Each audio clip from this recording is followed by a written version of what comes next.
Russia is facing a crisis the Kremlin never saw coming.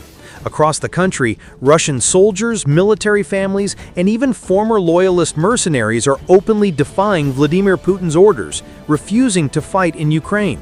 What began as quiet whispers of dissent has erupted into a full-blown rebellion against the Kremlin, as ordinary Russians finally say enough is enough. For over 3.5 years, Putin promised a swift, special military operation, a short, glorified campaign to liberate Ukraine. Mothers were told their sons would serve for weeks, if at all. Now, over 1 million Russian men have been killed or wounded. Tens of thousands more have disappeared from service records, and the anger inside Russia is boiling over. The first signs of unrest were subtle. Soldiers began finding ways to avoid frontline deployment, filing medical complaints, self-inflicting injuries, or simply going AWOL. By late 2023, reports of mass desertions began to surface, though the Kremlin dismissed them as isolated incidents. That denial has long since evaporated. Today, soldiers are actively refusing orders, entire units are abandoning positions, and in some cases, troops are surrendering en masse to Ukrainian forces, often without a fight. According to Ukrainian military intelligence, as of August 2025, more than 35,000 Russian soldiers have surrendered voluntarily, with the actual number likely far higher. The method of surrender has evolved. What started as individual soldiers quietly approaching Ukrainian checkpoints has turned into coordinated operations facilitated by the Ukrainian I Want to Live hotline, a system designed to safely extract Russian troops who no longer want to die for Putin's ambitions. Tens of millions of Russians have visited the site, many searching in secret from inside Russia, a sign of just how deep the dissent runs. But it isn't only the soldiers themselves. Russian families have begun mobilizing in unprecedented ways. In Moscow, St. Petersburg, and dozens of smaller cities, military wives and mothers have staged protests outside government buildings, waving signs pleading for the return of their husbands and sons. Some protests have drawn thousands, others remain small but symbolically powerful. The movement, known as Bring Them Home, has over 50,000 followers on Telegram alone, mostly women connected to mobilized soldiers. The Kremlin has tried to dismiss these protests as foreign-inspired or politically motivated, yet polling data tells a different story. Nearly 64% of Russians now favor immediate peace negotiations to end the war in Ukraine, the highest level of public opposition since the conflict began. Among young adults aged 18 to 29, opposition rises to nearly 70%. This isn't just discontent, it's a full-scale domestic rejection of Putin's policies. Soldiers have found inventive ways to avoid combat, sometimes shocking in their audacity. In 2024 and 2025, multiple reports confirm that Russian paratroopers deliberately shot themselves in limbs to secure medical evacuation. Entire units have abandoned posts, leaving equipment and heavy artillery behind, while commanders either flee or attempt damage control. In Kursk, during a single Ukrainian operation, over 120 soldiers surrendered simultaneously, dropping weapons and walking directly toward Ukrainian lines with white flags. Their commanders had vanished hours earlier. This mass defiance isn't just a military problem, it's a political catastrophe. Even Putin's private military contractors are showing cracks in loyalty. In late 2024, Wagner Group operatives, some of Russia's most feared mercenaries, staged public protests over poor leadership, heavy casualties, and unpaid wages. While no immediate armed rebellion followed, the symbolic significance is immense.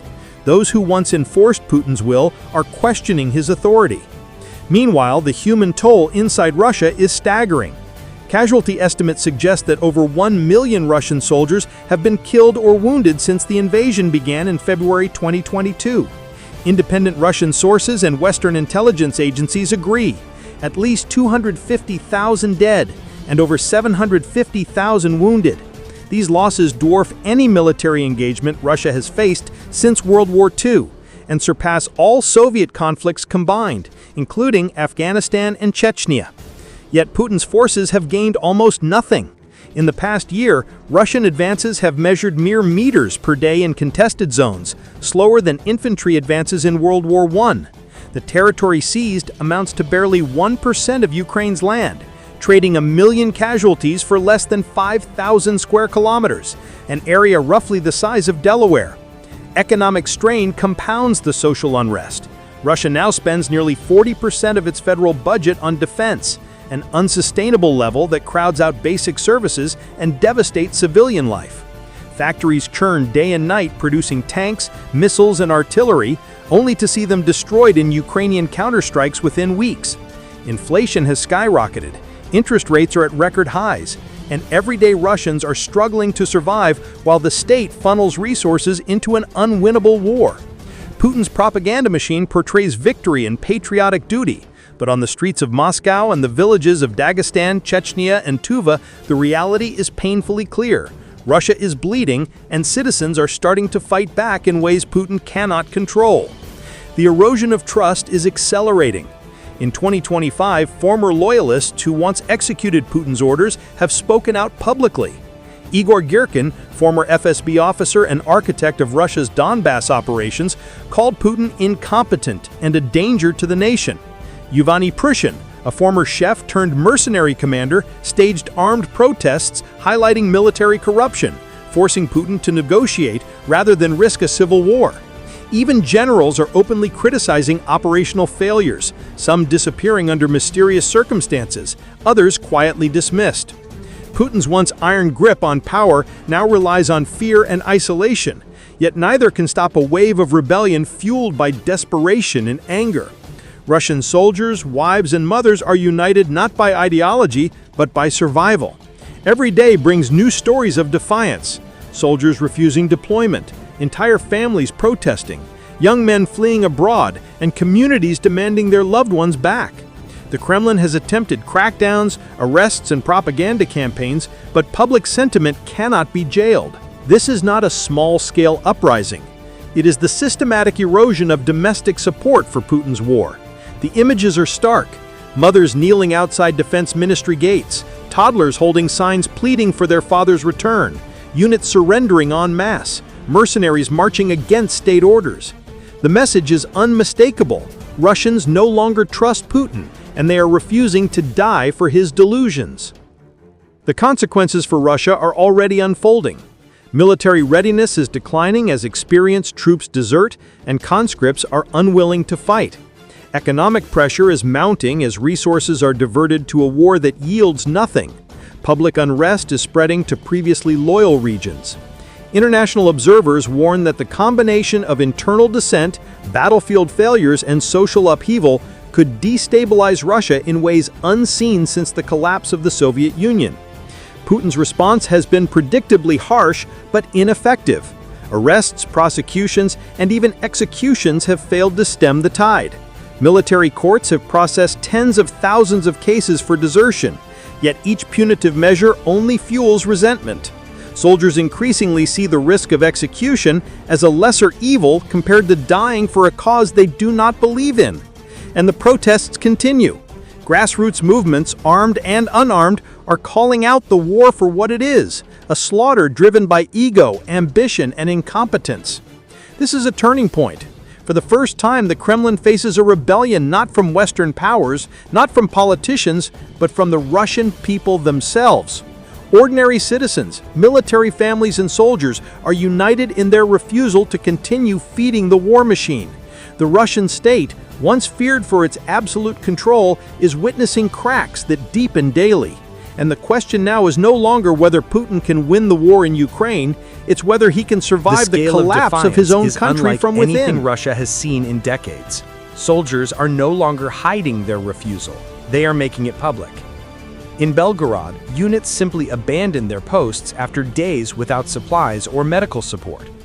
Russian social media, though heavily censored, is filled with videos of troops marching away from the front lines, leaving armored vehicles behind, waving white flags.